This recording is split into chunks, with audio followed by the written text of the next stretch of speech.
Tu souhaites créer du contenu, mais le côté technique te bloque. Que ce soit sur les réseaux sociaux, avec la vidéo ou avec le podcasting, si c'est le cas, ne manque pas cet épisode. Les médias sociaux en affaires est ton rendez-vous hebdomadaire pour en connaître davantage sur les différents réseaux sociaux et les plateformes de création de contenu dans un contexte d'affaires. Chaque semaine, je répondrai à une question thématique qui te permettra d'appliquer concrètement ces conseils pour ton entreprise.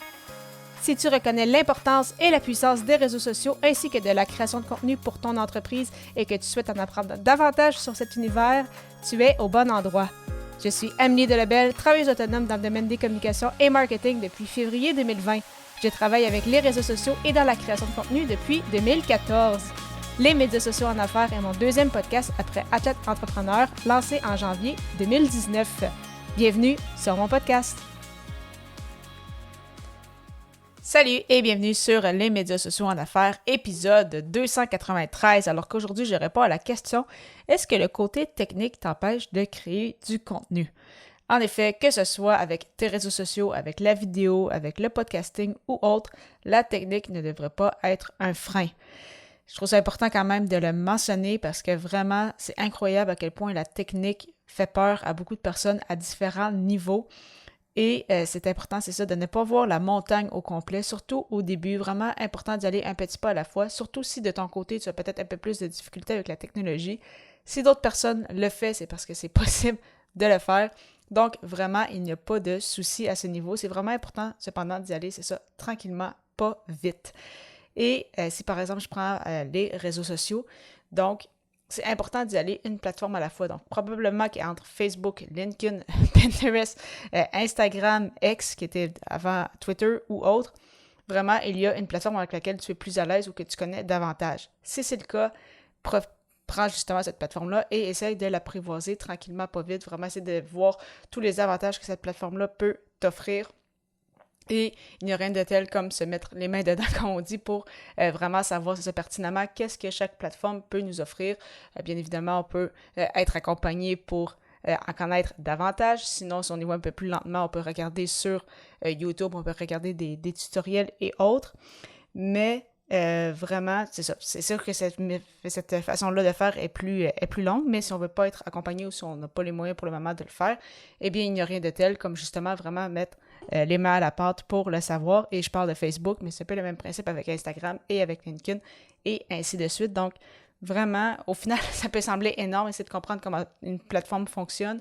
Mais vraiment, si on y va tranquillement pas vite et qu'on se donne le temps aussi et qu'on prend du temps dans notre horaire pour vraiment se dire « Ok, bon, mais justement, ce trimestre-ci, je vais apprendre comment ça fonctionne davantage Facebook. » Et si tu prends justement un petit moment dans ton horaire à chaque semaine pour aller vers cet objectif-là, tu vas le réaliser. C'est la même chose aussi avec, bien évidemment, le podcast ou avec la vidéo. Ce n'est pas nécessaire de mettre des milliers de dollars en commençant. Donc, si on se dit « Ah, mais j'aimerais ça lancer un podcast, mais c'est ça, je ne veux pas mettre beaucoup d'investissement en équipement au départ. » Même chose avec la vidéo. Eh bien, ce n'est pas du tout nécessaire.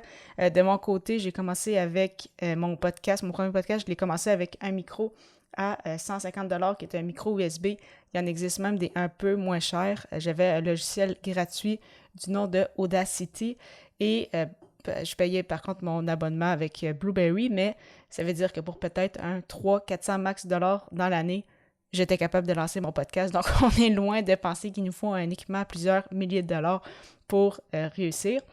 Mais bien évidemment, après ça, moi, par la suite, un peu plus tard, j'ai bien évidemment upgradé, si je peux dire, mon équipement de podcast. Donc, en 2021, j'ai acheté le micro que j'utilise encore aujourd'hui, qui est mon micro Rode avec tout l'équipement autour. Donc, on parle quand même d'un investissement de plus de 500 $. Mais c'est ça, il fonctionne très bien. Je l'utilise encore aujourd'hui.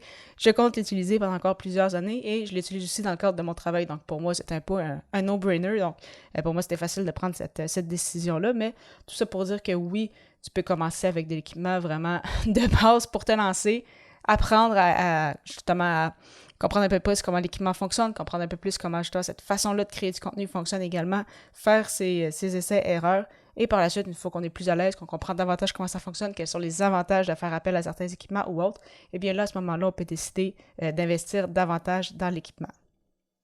Et je parlais justement que, bon, de mon côté, j'ai acheté un équipement un peu plus cher après quelques années dans le podcasting, mais vraiment, c'est ça, c'est qu'au final, c'est que ton équipement, tu peux le bonifier au fil du temps, au fur et à mesure si tu le désires et que justement tu fais peut-être davantage de revenus, si tu débutes dans la création de contenu, si tu débutes en affaires, c'est sûr que tu as peut-être moins de budget que si ça fait 5 ou 10 ans que tu roules. Mais vraiment, la pire excuse, en fait, c'est qu'il ne faut pas que l'équipement, que l'aspect technique soit une excuse pour attendre en disant « Ah, mais je vais attendre d'avoir l'équipement avant de lancer mon podcast. Ah, je vais attendre d'être à l'aise avec Facebook avant de créer du contenu sur cette plateforme, etc. » Parce que au final, tu n'avanceras pas, tu ne pourras pas apprendre, tu ne deviendras pas meilleur de cette façon-là en attendant que l'aspect technologique se règle, si je peux dire ça comme ça, parce que vraiment, tu es mieux de te lancer aujourd'hui et t'améliorer en ayant fait une 20aine d'épisodes avec ton podcast, plutôt que de dire « Ah, mais je vais le lancer peut-être dans 6 mois, ou peut-être dans 1 an, et peut-être que finalement, ce projet-là ne verra jamais le jour. » Donc, vraiment important, il ne faut pas que la technique t'empêche de créer du contenu. Tu souhaites avoir une liste d'éléments clés importants à ne pas oublier avec ta création de contenu, ça tombe bien, j'en ai une pour toi. Pour la télécharger gratuitement, simplement te rendre au amiedelbel.com/liste et j'ai bien hâte de te retrouver à l'épisode 294 alors que je répondrai à la question « Pourquoi dois-tu te mettre de l'avant avec ton contenu? » À bientôt!